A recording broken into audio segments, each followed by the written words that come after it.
அதிமுகவை வந்து விஜய்க்கு ஆதரவு கொடுக்கணும்னு தான் மரகதம் குமரவேல் உட்பட இந்த 3 எம்எல்ஏ 4 எம்எல்ஏ இப்போ எஸ்ஐகி சுப்பையாவோட சேர்த்து இந்த 4 எம்எல்ஏ அதுக்காக தான் தேர்ந்தெடுத்தாங்களா? உச்சநீதிமன்றத்தையே மதிக்காத ஆதவ அர்ஜுனாவுக்கு சப்போர்ட் பண்ண போதா Congress? Resignation cannot be used as an escape route from anti-defection proceedings.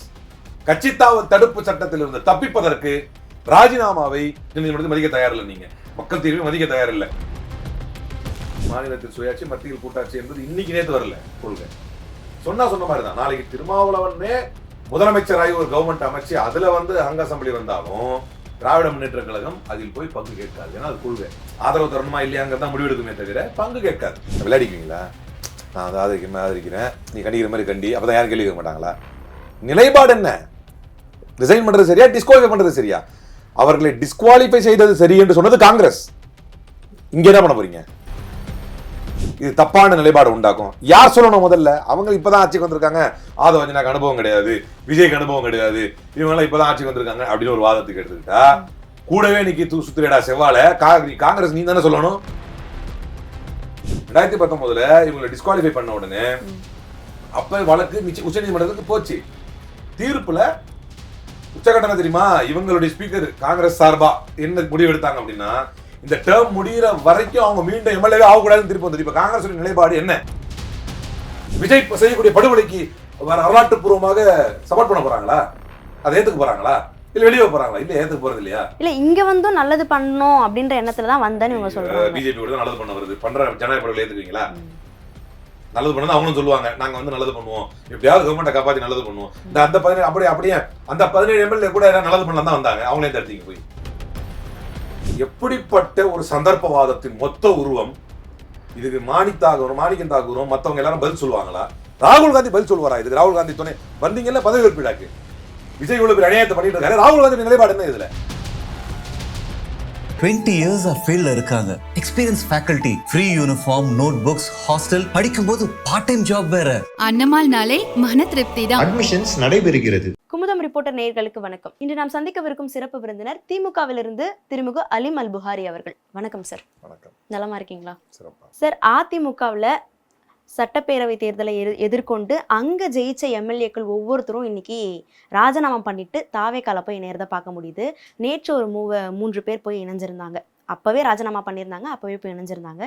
இன்றைக்கு எஸ்ஐகி சுப்பையா அவர்கள் போய் இணைஞ்சிருக்காரு.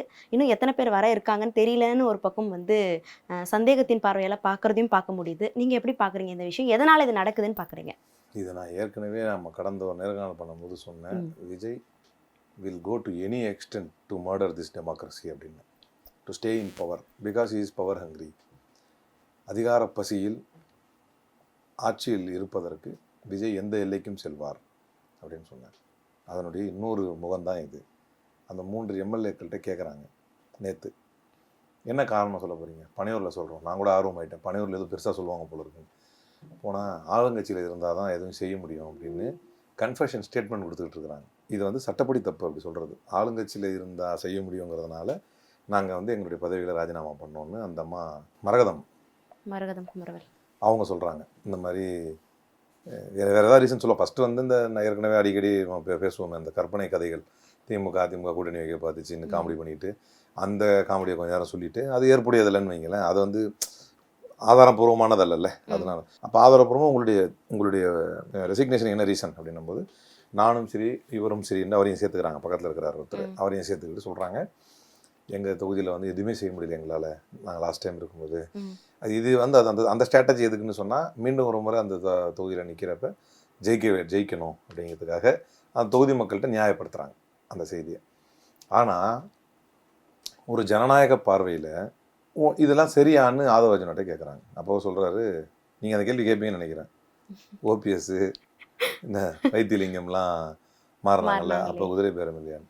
இவனுங்க வந்து ரொம்ப நேக்கா பாஜகக்காரங்க எப்படி தங்களுக்கு ஒரு உலகத்தை ரெடி பண்ணிக்குவாங்க. அந்த உலகத்தில் வாழ்கிற இந்த நார்த் இந்தியன்லாம் பார்த்தீங்கன்னா மோடி பக்லு அப்படின்வாங்க, மோடி பக்லு அப்படின்னு. அது வந்து மோடி பித்து அவங்களுக்கு. அந்த மாதிரி இவங்களெல்லாம் விஜய் பித்து பிடிச்சவங்களுக்கு வந்து ஒரு பதில் வேணும். எனக்கு நானும் ட்விட்டரில் போட்டேன், டேய் ஹார்ஸ் ஸ்டடின்னு என்னன்னு தெரிஞ்சுங்களான்னு எழுதி போட்டேன். அதுக்கு கீழே வந்து பைத்தியம் மாதிரி போராடுறானுங்க. திரும்ப வந்து நீங்களே கட்சி மாறி போனீங்களே, இப்போ ஓபிஎஸ் போனார், டேய் அதுக்கும் குதிரை பேரத்துக்கு சம்மந்தம் இல்லைடா. குதிரை பேரம்னா என்ன? முதல்ல to stay or to retain power. இந்த ரெண்டு கான்செப்ட் வந்து நிறைவடையணும். அதிகாரத்தில் நிலைப்பதற்கோ அல்லது மீண்டும் அதிகாரத்தை பெறுவதற்கோ எம்எல்ஏக்கள் வரப்போக இருப்பார்களே ஆனால், எம்எல்ஏக்களை நீங்கள் வந்து ஆசை வார்த்தைகள் விஷயங்கள் சொல்வீர்களே ஆனால் அதுதான் அதுக்கு அர்த்தம் அப்படிங்கிறத நம்ம புரிகிறோம். ஆன்டி டிஃபெக்ஷன் வரக்கூடாது அப்படிங்கிறதுக்காக இவங்க ரிசைன் பண்ணுறாங்க. இப்போ நீங்கள் பார்த்தீங்கன்னா ஏற்கனவே உள்ள பல்வேறு வழக்குகளில் கர்நாடகாவில் வந்து காங்கிரஸ் எம்எல்ஏஸ் வந்து ரிசைன் பண்ணுறாங்க. காங்கிரஸில் உள்ள எம்எல்ஏஸ் வந்து ரிசைன் பண்ணுறாங்க டிஃபெக்ட் பண்ணுறதுக்கு. அந்த வழக்கில் pending or impending disqualification action does not become infructuous by submission of the resignation letter அப்படின்னு உச்சநீதிமன்றம் தெளிவாக சொல்லுது. என்ன சொல்லுதுன்னா, when acts of disqualifications have arisen prior to the members resignation letter. இதில் பாருங்கள், ரெசிக்னேஷன் லெட்டர் கொடுக்கறதுக்கு முன்னாலேயே இவங்களை தகுதி நீக்கம் பண்ணணும் அப்படின்னு லெட்டர் கொடுத்தாரா இல்லையா எடப்பாடி? எடப்பாடி சார்பிலேருந்து கொடுத்துட்டாங்க. அப்போ இது உச்சநீதிமன்றம் ஏற்கனவே உச்சநீதிமன்றத்தில் ஏற்கனவே செட்டில் ஆன ஒரு லா தான். அதை வந்து கான்ஸ்டியூஷனல் பெஞ்ச் ஜட்ஜ்மெண்ட் ஆஃப் கிஹோட்டோ ஹொல்லஹான் அப்படிங்கிற வழக்கில் வந்து ஸ்பீக்கர் வந்து 10th ஸ்கெடியூலில், அதாவது ஆன்டி டிஃபெக்ஷன் லாவில் வந்து 10th schedule can be subject to judicial review on 4 grounds: malafide, perversity, violation of the constitutional mandate and order passed in violation of natural justice அப்படின்னு ஏற்கனவே இது decide ஆகிருக்கிற ஒரு வழக்கு. இதில் பார்த்தீங்க அப்படின்னு சொன்னால் இவங்க ரிசைன் பண்ணுறாங்க. ரிசைன் பண்ணிவிட்டு உடனடியாக வந்து உறுப்பினர் கார்டு வாங்குறாங்க. இதெல்லாம் தலைமைச் செயலகத்திலே நடக்குது. இப்படிலாம் ஒரு காட்சியை வந்து யாருமே பார்த்துருக்க மாட்டாங்க. ஸோ இதெல்லாம் ஒரு பக்கம் இருக்கட்டும், இதுதான் தூய சக்தியா? இதை மட்டும் யாருமே கேள்வி கேட்கக்கூடாது. பதில் இல்லைங்கிறதுனால ஓபிஎஸ் வந்தார், வைத்திலிங்கம் வந்தார். அவங்களாம் எப்போ வந்தாங்க? இதுக்கும் மைனாரிட்டி கவர்மெண்ட் நடத்துகிற உங்களுக்கும், மைனாரிட்டி கவர்மெண்ட் நடத்துகிற உங்களுக்கும் குதிரை பேரத்துக்கும் தான் சம்மந்தம் உண்டு. ஏன்னா ஆட்சி நிலைநாட்டுறதுக்காக நீங்கள் இதெல்லாம் பண்ணிகிட்டு இருக்கிறீங்க. ஒரு உறுப்பினர் இப்படி வரணும், ஒரு உறுப்பினர் இப்படி போகணும்னு. இப்போ இதில் நம்ம கேட்க வேண்டிய கேள்வி, முக்கியமான கேள்வி யாரை நோக்கி அப்படின்னா, இப்போ இந்த எம்எல்ஏஸ் வந்து இப்படி ஒரு ரீசன் சொல்லிட்டு போயிட்டாங்களா? இப்போ நீங்கள் வந்து திமுக அதிமுக கூட்டணி வைக்கிறதுக்கு வந்து அந்த ஆதாரம் இல்லைன்னு சொல்கிறீங்க. இப்போ இவங்க வந்து குதிரை பேரத்தின் அடிப்படையில் தான் போயிருக்காங்கன்னா அதுக்கும் ஆதாரம் இல்லை தானே சார் உங்களுக்கு? அதாவது இப்போ இந்த கூட்டணியில் முக்கியமான கூட்டாளி யார்? இப்போ உங்களுக்கு 5 எம்எல்ஏ வச்சிருக்கிற கூட்டாளி யார் இந்த கட்சியில்? காங்கிரஸ். ஸ்ரீநாத் பாலாசாஹிப் பாட்டில் எஸ் ஸ்பீக்கர் அப்படின்னு வழக்கு இருக்குது சுப்ரீம் கோர்ட்டில். அதுலேருந்து தான் உங்களுக்கு எடுத்து சொன்னேன். அந்த வழக்குடைய இதை தான் நான் இப்போ சொன்னேன் உங்களுக்கு. அந்த வழக்கில் என்ன பண்ணுறாங்கன்னா, 2018 ஹெச்டி குமாரசாமியோடு சேர்ந்து கோலிஷன் கவர்மெண்ட் அமைக்கிறாங்க காங்கிரஸ். 2019 17 எம்எல்ஏக்கள் ரிசைன் பண்ணுறாங்க. நல்லா கேளுங்க, 2019. ஏன்னா அசம்பிளியில் இருக்கிறது காங்கிரஸ் சார்பாக தேர்ந்தெடுக்கப்பட்ட, யாருக்குமே மெஜாரிட்டி கிடைக்கல. குமாரசாமி தலைமையில் கவர்மெண்ட்டு, காங்கிரஸ் கோலிஷனில் ஸ்ட்ராங்காக இருக்கக்கூடிய கவர்மெண்ட்டுடைய ஸ்பீக்கர். இப்போ எப்படின்னா, நம்ம ஜெசிடி பிரபாகரன் வந்து திமுகவோ அதிமுகவோ நினைக்கிற முடிவு எடுப்பாரா?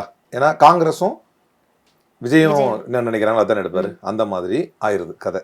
இப்போ இதில் வந்து 17 எம்எல்ஏக்கள் 2019 17 எம்எல்ஏக்கள் ரிசைன் பண்ணுறாங்க. ஆனால் கேஆர் ரமேஷ்குமார் என்ன பண்ணுறாருன்னா, ஸ்பீக்கர், அவர் என்ன பண்ணுறாரு அப்படின்னா, ரிசிக்னேஷனை வாங்காமல், நல்லா கேளுங்க, இது யார்? காங்கிரஸ் சார்பா ரெசிக்னேஷனை வாங்காமல் ஆன்டி டிஃபெக்ஷன் லாவில் அவங்கள வந்து தகுதி நீக்கம் பண்ணிடுறாரு, டிஸ்குவாலிஃபை பண்ணிடுறாரு. இது எங்க? ரொம்ப தூரம் இல்லை, கர்நாடகாவில். இப்போ காங்கிரஸ் என்கின்ற இந்த கட்சி பதில் சொல்ல வேண்டும்.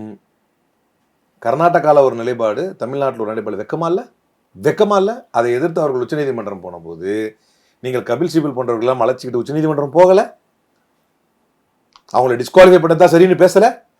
இப்போ மாணிக் தாக்கூர் போன்றவர்களும் பேசுகிறாங்கல்ல, அதெல்லாம் சரிதான்னு.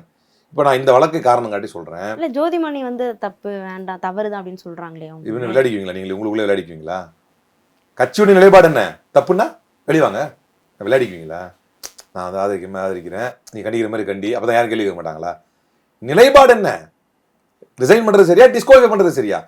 அவர்களை டிஸ்குவாலிஃபை செய்தது சரி என்று சொன்னது காங்கிரஸ். இங்கே என்ன பண்ண போறீங்க? இப்போ நான் சொன்னல ஆரம்பத்தில், இது சந்தர்ப்பவாதம், இது கொள்கைக்கு சம்மந்தம் இல்லைன்னு அம்பலப்படுறீங்களா? சந்தர்ப்பவாதம் வாய் தரங்க. எப்படி இது முறையாகும்? தலைவர் தளபதி யாரும் கரெக்டாக போட்டார். Number 1, number 2, scene number 1, scene number 2ன்னு கிளீனாக போட்டார். இதையே அப்பவும் சொல்லியாச்சு ஆரம்பத்திலேயே.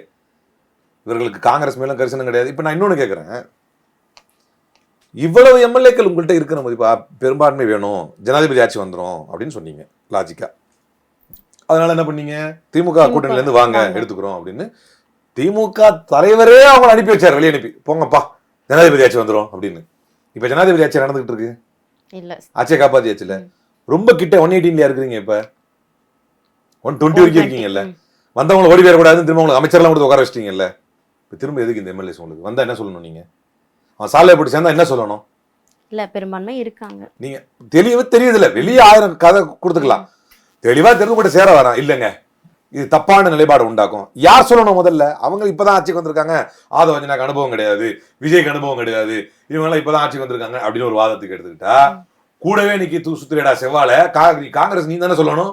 கம்யூனல் போர்ஸஸோட கைகோக்க மாட்டாரு, ஜனநாயகத்தை படுகொலை செய்ய மாட்டாரு என்கின்ற கண்டிஷனோட சேர்ந்தீங்களப்பா. மதவாத சக்திகளோட கூட்டணி இவங்க யார் எங்க இருந்து வந்திருக்காங்க? இவங்க எல்லாரும் ரெண்டாவது இது மத்திய பிரதேசம் நடந்த போது ராகுல் காந்தி என்ன சொன்னாரெல்லாம் விட்டுருவோம். இது வழக்காக நடந்தது. 2019 இவங்களை டிஸ்குவாலிஃபை பண்ண உடனே அப்ப வழக்கு உச்சநீதிமன்றத்துக்கு போச்சு. தீர்ப்புல உச்சகட்டணம் தெரியுமா? இவங்களுடைய ஸ்பீக்கர் காங்கிரஸ் சார்பா என்ன முடிவு எடுத்தாங்க அப்படின்னா, இந்த டேர்ம் முடிகிற வரைக்கும் அவங்க மீண்டும் எம்எல்ஏவே ஆகக்கூடாதுன்னு திருப்பி வந்தது. இப்ப காங்கிரஸ் நிலைப்பாடு என்ன? மரகதம் குமரவேல் உட்பட இந்த 3 பேருடைய நிலைப்பாட்டில் இந்த டேர்ம் முடிகிற வரைக்கும் வரக்கூடாதுன்னு இவங்க கோலிஷன் கவர்மெண்ட்ல ஸ்பீக்கர் முடிவு எடுத்தாரு. அதுதான் காங்கிரஸ் நிலைப்பாடா? இல்ல என்ன செய்ய போறாங்க இப்ப? இல்ல ஒவ்வொரு மாநிலத்திலயும் ஒவ்வொரு அரசியல் களம் இருக்கும்ல சார். அந்த மாதிரி எல்லா தமிழ்நாட்டுல மாநிலத்துக்கும் கான்ஸ்டிடியூஷன் ஒன்று தானே, பீப்புள் மேண்டேட் மதிக்கணுங்கிறது எல்லாத்துக்கும் ஒன்று தானே. அங்கேயே கோலிஷன் கவர்மெண்ட்ல இருக்கும்போது அதான் முடிவு எடுத்தீங்க. 17 எம்எல்ஏக்கள் வெளியே வந்து ரிசைன் பண்ணா அவங்களை டிஸ்குவாலிஃபை பண்ணணும்னு முடிவு எடுத்து ஸ்பீக்கர் செஞ்சதை ஏத்துக்கிட்டு அதை அவங்க ஒத்துக்க மாட்டேன்னு உச்சநீதிமன்றம் போன போது அவங்க பின்னாலே வால் பிடிச்சி உச்சநீதிமன்றத்தை வாதிட்டீங்கல்ல. பட் ஸ்டில் உச்சநீதிமன்றம் என்ன செஞ்சது? 3 பாயிண்ட்ல, அதாவது இவங்க இனிமேலும் எம்எல்ஏக்கு வந்து அடுத்த இது வரைக்கும் வரக்கூடாதுங்கிற பாயிண்ட் மட்டும் ஸ்ட்ரைக் டவுன் பண்ணிட்டு உங்களை டிஸ்குவாலிஃபை பண்ணது செல்லும் அப்படின்னு சொல்லிட்டு, resignation cannot be used as an escape route from anti-defection proceedings என்று உச்சநீதிமன்றம் சொன்னது. இப்ப யாரை மதிக்க போறீங்க? உச்சநீதிமன்றத்தையே மதிக்காத ஆதவ் அர்ஜுனாவுக்கு சப்போர்ட் பண்ண போதா Congress? Resignation cannot be used as an escape route from anti-defection proceedings. கட்சித்தாவ தடுப்பு சட்டத்தில் இருந்து தப்பிப்பதற்கு ராஜினாமாவை escape route தப்பிக்கிற வழியாக அதை பயன்படுத்தக்கூடாதுன்னு உச்சநீதிமன்றம் சொன்னது. உச்சநீதிமன்றத்தை மதிக்க தயாரில்லை. நீங்க மக்கள் தீர்வை மதிக்க தயாரில்லை. மக்கள் உங்களை இப்ப நான் கேட்கிறேன், இப்ப சண்முகம் பேசினாரு கம்யூனிஸ்ட்ல இருந்து, மக்கள் வந்து அதுக்கு தான் சொன்னாங்க இதை மக்கள் ஏற்க மாட்டாங்க. இதை மக்கள் ஏற்பாங்களா? அதிமுக வந்து விஜய்க்கு ஆதரவு கொடுக்கணும்னு தான் மரகதம் குமரவேல் உட்பட இந்த 3 எம்எல்ஏக்கள் 4 எம்எல்ஏ இப்போ எஸ்ஐகி சுப்பையாவோட சேர்த்து இந்த 4 எம்எல்ஏ அதுக்காக தான் தேர்ந்தெடுத்தாங்களா? விஜய்க்கு நீங்க போய் ஆதரவு கொடுக்கணும் தான் தேர்ந்தெடுத்தாங்களா மக்கள்? விஜய்க்கு எதிராக, திமுகவிற்கு எதிராக ஜெயலலிதா, எடப்பாடி பழனிசாமி போன்றவருடைய லெகசிக்கு உங்களுக்கு கொடுத்தாங்கன்றது தானே உண்மை. யதார்த்தம் தானே, நியாயத்தை ஏற்றுக்கணும். பிடிக்குது பிடிக்கல அப்படிதான் கொடுத்தாங்க. இப்ப இதை ஏற்பார்களா? இப்ப நான் சொல்றேன், இப்ப கம்யூனிஸ்ட் எதிர்க்குது, வீரபாண்டியன் போன்றவர்கள்லாம் எதிர்க்கிறார். நேத்தானுங்க சொன்னீங்க சும்மா விமர்சனம் பண்ணாங்க 6 மாசம் டைம் கொடுங்கன்னு. இப்ப நீங்க விமர்சனம் பண்றீங்க, ஒரு 6 மாசம் டைம் கொடுங்க. என்னையா இது நியாயம்? ஓ, அந்த பர்ஃபார்மன்ஸ்ல தான், கவர்மெண்ட் பர்ஃபார்மன்ஸ்ல தான் ஒரு 6 மாசம் டைம், இதுக்கு டைம் கிடையாதா? கவர்மெண்ட் பர்ஃபார்ம் பண்ணனாலே கவர்மெண்ட் ஸ்ட்ராங்கா இருக்கணும், அதுக்காக தான் நாங்கள் இது பண்ணணும் ஒரு வாதம் வச்சா ஏத்துக்குவீங்களா? அதை வெளியே வாங்க. முதல்ல உங்களுக்கு நேர்மை இருந்ததுன்னா நீங்க என்ன பண்ணணும்? காங்கிரஸும் கம்யூனிஸ்டும் வெளியே வரணும். நேர்மை இருக்கா? அவ்வளவு நேர்மை இருக்கா? கண்ணுக்கு முன்னால் எவ்வளவு பெரிய படுகொலையை, ஜனநாயக படுகொலை செய்கிறார்கள், நீதிமன்றத்தினுடைய வழிமுறைகளை மீறுகிறார்கள். நீதிமன்றம் செட் பண்ணி தெளிவா சொல்லுது, உச்சநீதிமன்றம் இதுக்கு மேல ஓவர் ரூல்லேக் ஆகலை. இது உச்சநீதிமன்றத்துடைய தீர்ப்பு. இது resignation cannot be used as an escape route from anti-defection proceedings. இவர்கள் anti-defection proceedings எஸ்கேப் ஆகிறதுக்கு தான் பண்ணாங்கன்னு யாருக்கு சாதகமா வந்த தீர்ப்பு? இது காங்கிரஸ் கோலிஷன் கவர்மெண்ட்டுக்கு சாதகமா வந்த தீர்ப்பு. இப்ப காங்கிரஸ் என்ன சொல்ல போகுது? கம்யூனிஸ்ட் என்ன சொல்ல போகுது? விசிக என்ன சொல்ல போகுது? முஸ்லீம் லீக் என்ன சொல்ல போகுது? கேரளாவில் கூட்டணி இருக்கிற முஸ்லீம் லீக் என்ன சொல்ல போகுது? விஜய் செய்யக்கூடிய படுகொலைக்கு வரலாற்று பூர்வமாக சப்போர்ட் பண்ண போறாங்களா? அதை ஏத்துக்க போறாங்களா? இல்ல வெளியே போறாங்களா? இல்ல ஏத்துக்க போறது இல்லையா? இல்ல இங்க வந்து நல்லது பண்ணணும் அப்படின்ற எண்ணத்துல தான் வந்தேன்னு இவங்க சொல்றாங்க. பிஜேபி கூட நல்லது பண்ண வருது, பண்ற ஜனநாயக படுகொலை ஏத்துக்குவீங்களா? நல்லது பண்ணா அவங்களும் சொல்லுவாங்க நாங்க வந்து நல்லது பண்ணுவோம், எப்படியாவது கவர்மெண்ட்டை காப்பாத்தி நல்லது பண்ணுவோம். அந்த 17 அப்படியே அந்த 17 எம்எல்ஏ கூட நல்லது பண்ணலாம் தான் வந்தாங்க. அவங்களே தடுத்தீங்க போய். அவங்க ரிசைன்மெண்ட் அவங்க போயிருப்பாங்கல்ல. அவங்களுக்கு என்ன மாதிரி தீர்ப்பு கொடுக்க வச்சாங்க காங்கிரஸ்? இவரை வச்சு, ஸ்பீக்கரை வச்சு. இந்த டேர்ம் இருக்குல்ல, இது முடிகிற வரைக்கும் அவங்க ரீஎலெக்ட் ஆகக்கூடாதுன்னு கொடுத்தாங்க. ஆன்டி-டிஃபெக்ஷன்ல என்ன சொல்லுதுன்னா, அவங்க ரீஎலெக்ட் ஆகிறது வரைக்குமோ அல்லது வந்து இந்த இது அவங்க ரீஎலெக்ட் ஆயிட்டாங்கன்னா அகைன் அவங்க மினிஸ்ட்ரியில வரலாம், இல்ல இடையில அந்த மினிஸ்ட்ரியில எதுவும் வரக்கூடாது. அவங்க ரீஎலெக்ட் ஆகிற வரைக்கும் டிசைன் இது பண்ணிட்டா, டிஃபெக்ஷன்ல வந்துருச்சுன்னா, டிஸ்குவாலிஃபை ஆயிடுச்சுன்னா அந்த சட்டம் வந்து அதான் சொல்லுது. ஆனா நீங்க என்ன பண்ணீங்கன்னா, அந்த 17 பேரை திரும்ப அந்த கேள்வி தான் கேட்கிறேன். எப்படிப்பட்ட ஒரு சந்தர்ப்பவாதத்தின் மொத்த உருவம் இதுக்கு? மாணிக்கம் தாக்கூரும் மற்றவங்க எல்லாரும் பதில் சொல்லுவாங்களா? ராகுல் காந்தி பதில் சொல்லுவாரா இதுக்கு? ராகுல் காந்தி துணை வந்தீங்கல்ல பதவி ஏற்பிடாக்கு, விஜய் இவ்வளவு பெரிய அநியாயத்தை பண்ணிட்டு இருக்காரு. ராகுல் காந்தி நிலைப்பாடு என்ன இதுல? நாளைக்கு போய் சந்திக்க இருக்கிறதா தகவல். மற்ற மாநிலங்கள் யாரும் சந்திக்கப்படாது, தேவையில்லாது. நியாயத்தை பேசுங்க. மற்ற மாநிலங்கள்ல சந்திச்சு பண்ண போறாங்க. ராகுல் காந்தி சொல்ல போறாரா? விஜய் தப்பு பண்ணக்கூடாது நீங்க அப்படின்னா கேட்டுக்குவாரா? விஜய் நீங்க இதைத்தானே பாஜக செய்கிறது என்று நீங்கள் சொன்னீர்கள். மத்திய பிரதேசத்துல வரும்போது மக்கள் தீர்ப்பு திருடுறாங்கன்னு சொன்னாங்க. இதே மாநில தாக்கூர் ஆமான்னாரு. இப்ப என்ன பேச போறாரு? எங்க கொண்டு போய் மூஞ்சி வச்சுக்க போறாங்க? இதைதான் நான் அப்பவே சொன்னேன். அதிகாரத்துல பங்கு தராங்க, பிஜேபிட்டு போங்க. இல்ல இது ஆட்சியை தக்க வைக்கிறதுக்காக தான் இது பண்றோம், அப்போ பிஜேபிட்டு போங்க. இதெல்லாம் அவன் பண்ணிட்டு இருக்கானே ஆல்ரெடி. இப்ப இந்த 17 எம்எல்ஏக்கள் நீங்க சொல்லத்தானே சொன்னாங்க ஒரு ஸ்திரமான கவர்மெண்ட் கொடுக்கணும். போனவன் நீங்க அவன் டிசைன் பண்றான், அவன் விடாத, அவன் டிஸ்குவாலிஃபை பண்ணு அப்படின்னு. அப்ப இங்க என்ன சொல்லணும்? 3 பேர் அதிமுக கலந்து வராங்களா? இந்த அறிக்கை எது கொடுக்குறீங்க? அது தப்பு தப்பு தப்பு. அங்க என்ன பண்ணீங்க உங்க ஸ்பீக்கரை வச்சு? அங்கேயே கோலிஷன் தானே, குமாரசாமி தலைமையில தானே கவர்மெண்ட். அந்த கவர்மெண்ட்ல ஸ்பீக்கர் வச்சு என்ன நிலைப்பாடு எடுத்தீங்களோ அதை எடுக்க வேண்டும் அறிக்கை கொடுங்க. இந்த 3 பேரை டிஸ்குவாலிஃபை பண்ண சொல்லி கொடுங்க. ஏன்னா அந்த 17 பேரையே டிஸ்குவாலிஃபை செஞ்சது சரின்னு சொல்லிச்சு உச்ச நீதிமன்றம். அவங்க ரிசைன் தான் பண்ணாங்க. அந்த 17 பேர் ரிசைன் பண்ணப்ப அவங்க ரிசைன் பண்ண விடாம அவங்க டிஸ்குவாலிஃபை பண்ணி விட்டாரு. அப்ப நீங்க இப்ப வந்து ஜேசிடி பிரபாகரன் ஸ்பீக்கர்கிட்ட வந்து என்ன சொல்லணும், சபாநாயகர்கிட்ட வந்து என்ன சொல்லணும், நீங்க இது நாங்க எங்க நிலைப்பாடு தான், இந்தியா முழுக்க ஜனநாயகத்தை இப்படிதான் நாங்க பாதுகாத்துருக்கிறோம், கர்நாடகாவில் இப்படிதான் 17 பேர் ரிசைன் பண்றேன்னானுங்க. எங்கடா ரிசைன் பண்றீங்க வாங்கடா அப்படின்னு டிஸ்குவாலிஃபை பண்ணோம். ஆனா டிஸ்குவாலிஃபை பண்ண சொல்லுங்க 3 பேரை 4 பேரை பண்ண சொல்லிட்டா இப்ப அடுத்தடுத்து இது மாதிரி பண்ண மாட்டாங்கல்ல. ஜனநாயகத்தை பாதுகாக்கலாம் நம்ம காங்கிரஸோட சேர்ந்து. அப்ப இதை பண்ண சொல்லுங்க. அப்போ ஒரு கையில் வெண்ணையும் ஒரு கையில் சுண்ணாமும் வச்சிருக்க கூடாது காங்கிரஸ். இது வந்து தப்பு. அப்ப நான் இது ஏற்கனவே சொன்னேன். இதுக்கு அடுத்தடுத்த கான்சிக்வன்சஸ்லாம் இருக்குது எல்லாருக்கும், கூட்டணி கட்சிகளுக்கு எல்லாருக்குமே. இதை இவர்கள் எப்படி ஏற்கிறார்கள் ஃபர்ஸ்ட் டைம் பார்க்குறாங்க. டிஎம்கே மாதிரி ஒரு ஜென்டில்மேன் பார்ட்டியோட கூட்டணியில் இருந்துக்கிட்டு சொன்ன மாதிரி தான் மாநிலத்தில் சுயாட்சி மத்தியில் கூட்டாட்சி என்பது இன்னைக்கு நேற்று வரல கொள்கை.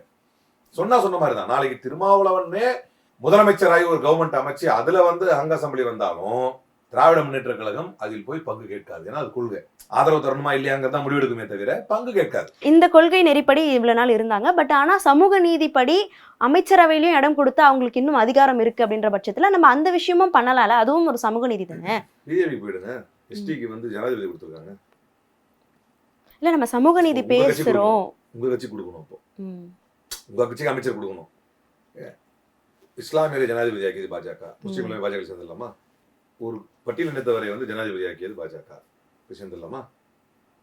என்னங்க பதவி முக்கியமா? நான் என்ன கேட்கறேன்னா உங்களுடைய கோர் இஷ்யூஸ் நீங்க இஷ்யூ பேஸ்ட் சொல்றாங்க. இஷ்யூ பேஸ்ட்ல திருப்பரங்குன்றத்தில் விஜயோட நிலைப்பாடு என்ன? இஷ்யூ பேஸ்ட்ல கவின் படுகொலையில் விஜயோட நிலைப்பாடு என்ன? விஜய் அவருடைய நிலைப்பாடு என்ன? இஷ்யூ பேஸ்ட்ல கவின் படுகொலையில் விஜய் அவருடைய நிலைப்பாடு என்ன? இஷ்யூ பேஸ்ட்ல இந்தியா முழுக்க தாக்கப்படக்கூடிய கிறிஸ்தவர்களுடைய விஷயத்துல விஜயோட நிலைப்பாடு என்ன? இஷ்யூ பேஸ்ட் சொல்லுங்க. இஷ்யூ பேஸ்ட் தான் சொல்றாங்க கம்யூனிஸ்ட். இஷ்யூ பேஸ்ட் என்ன? இஷ்யூ பேஸ்ட் சும்மா குரல் கொடுத்துட்டா போதுமா? ஆதரவு வாபஸ் வாங்கி காட்டு, நேர்மையான நிரூபி. கண்ணுக்கு முன்னாடி நடந்து எனக்கு என்ன தெரியல, விஜய்க்கு மட்டும் இந்த பிரிவிலேஜ் யார் கொடுக்குறான்னு தெரியல. நடக்காத கற்பனைவாதங்கள் திமுக கூட்டணி பத்தி இன்னும் பேசுறானுங்க. அட பேசினாலே ஒரு வாதத்துக்கு உண்மை எடுத்துனா நடக்கல, அதுக்கு இவ்வளவு பேச்சு பேசுறானுங்க. கண்ணு முன்னாடி நடந்துகிட்டு இருக்குது. அவர் என்னென்னலாம் பண்ணியிருக்காரு? திமுக கூட்டணியை உடைச்சிருக்கிறாரு. அதுல இருக்கிற திமுக வெல்வதற்காக திமுக தலைமையில் அமைந்த கூட்டணியில் திமுகவுடைய தலைமையை ஏற்றுக்கொண்டு வெற்றி பெற்ற கம்யூனிஸ்ட், விசிக, முஸ்லீம் லீக் எம்எல்ஏக்கள் திராவிட முன்னேற்ற கழகத்தின் தலைவர் தளபதியார் முதலமைச்சராக வேண்டும் என்பதற்காக அவரை முதலமைச்சராக்க வேண்டும் என்று வாக்களித்த மக்களுடைய வாக்கை வாங்கி கொண்டு திமுக ஒரு தீய சக்தி என்று சொன்ன விஜயை ஆதரித்து விட்டு அதை மக்கள் ஏற்பார்களாம், மற்ற விஷயங்கள்லாம் மக்கள் ஏற்க மாட்டாங்க அப்படின்னு. இப்ப அதோட முடிச்சுக்கிட்டாரு அவரு. இல்ல, நான் என்ன கேட்கிறேன், திரும்ப காங்கிரஸ் நோக்கி கேள்வி கேட்கிறேன், கூட்டணி கட்சிகளை நோக்கிய கேள்வி கேட்கிறேன். அவர் கம்யூனல் ஃபோர்ஸோட போக மாட்டார் அப்படின்னாங்க. காமராஜர் வந்து கூப்பிட்டு வந்தார் நைட்டோட நைட்டா. ஆமா, இவங்க என்ன சொல்லிட்டாங்க, அவர் எங்க கூட அவராக தான் வந்தாரு, இதை பாருங்க வீடியோ அப்படின்னு காட்டினாங்க. திரும்ப அதே நைட்ல வந்து டிடி விஜயநகரன் கூட நின்றுட்டு நான் போவே இல்லை அப்படின்னாரு. அப்ப அவர் அகைன் இதுல தான் இருக்காரு, என்டிஏல தான் இருக்காரு, டிடி கூட இருக்காரு, என்டிஏல இருக்காரு. காங்கிரஸ் வெளியே வாங்க, நேர்மையான ஆள் தானே நீங்க, கம்யூனல் ஃபோர்ஸோட போக மாட்டாரு, நீங்க போயிட்டார்ல, அவங்க ஆதரவு வாங்கினார்ல, அது எப்படி அமைதியா இருக்கிறீங்க? கொஞ்சம் கூட அப்படி யாரும் நம்மளை கேட்க மாட்டாங்க அப்படிங்கிற தைரியத்திலையா? ஒரு கொஞ்சம் துளி அளவு அறமற்ற, துளி அளவு நேர்மையற்ற கூட்டணி இந்த கூட்டணி. எந்த வகையிலும் நீங்க தலைவருடைய மென்மையான வார்த்தைகளில் நாங்களும் பிரதிபலிக்கணும்னு எதிர்பார்க்கறது நியாயம் இல்லை.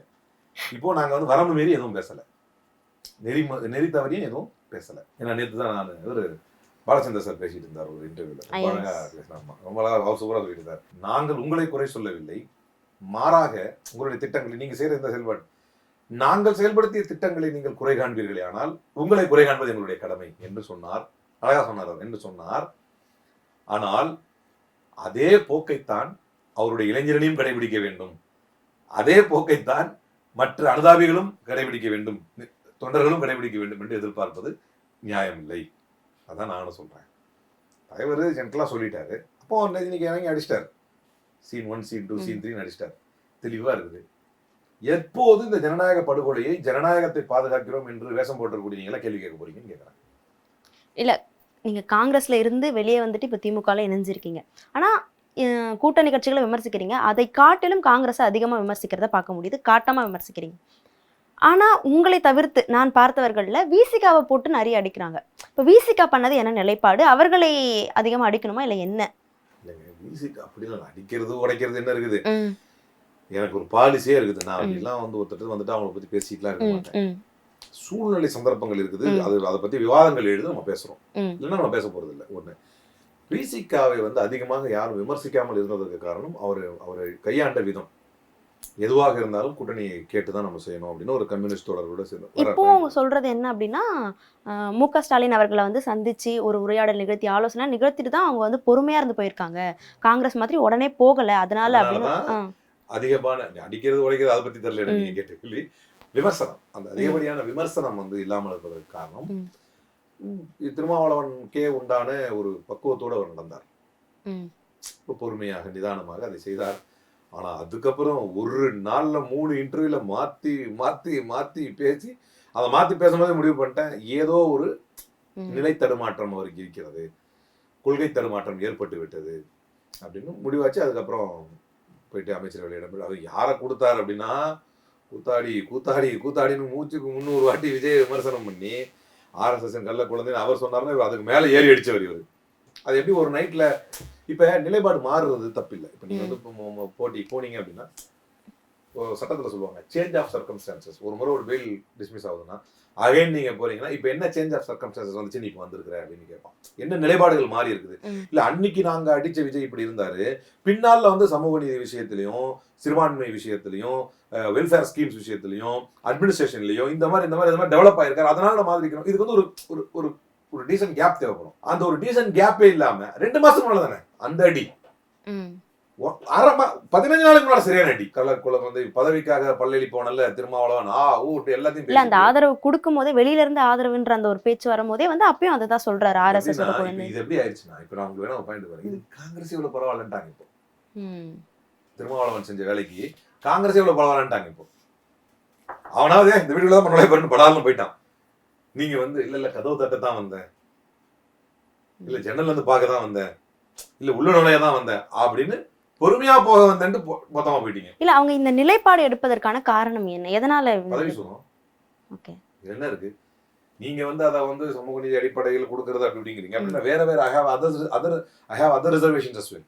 எப்படி இதுதான் பிரச்சனை, இதுக்காக தான் கொடுக்குறாங்க அப்படின்னா சமூக நீதி ரீதியான உங்களுக்கு ப்ரொபோர்ஷனேட் பேஸ்ல பார்க்கணும்.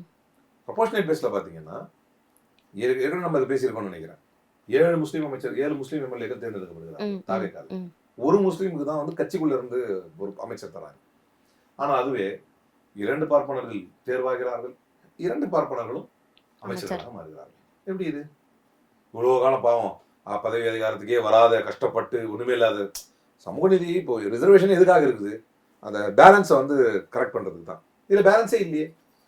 கரெக்டா பார்த்து ஒரு தலித்தைத்தான் இந்த மாதிரி பிற்படுத்தப்பட்ட நலத்துறைக்கு கொண்டு வரணுமா? ஏன் அது ஒரு பார்ப்பனரை போடலாமே? ஏன் ஒரு பார்ப்பனரைத்தான் இதெல்லாம் மாத்தி காட்டுனது திமுக தான் ஆக்சுவலா. ஏன் ஒரு பார்ப்பனரைத்தான் இதுக்கு போடணுமா? இந்து அறநிலையத்துறைக்கு போடணுமா? ஏன் ஒரு தலித்தை போடலாமே? அதெல்லாம் ஏன் செய்யல நீங்க? இதெல்லாம் தான் நீங்க மாற்றம்னு பேசணும். பட் நம்பர்ஸை பொறுத்த வரைக்கும் அகைன் ஐ வெல்கம். 7 பேர் 8 பேர் போட்டிருக்கீங்க அமைச்சர். It's of course welcomeable. 20 years ஃபீல்ட்ல இருக்காங்க. Experience faculty, free uniform, notebooks, hostel, படிக்கும்போது பார்ட் டைம் ஜாப் வேற. அன்னமால் நாளே மன திருப்தி தான். அட்மிஷன்ஸ் நடைபெறுகிறது.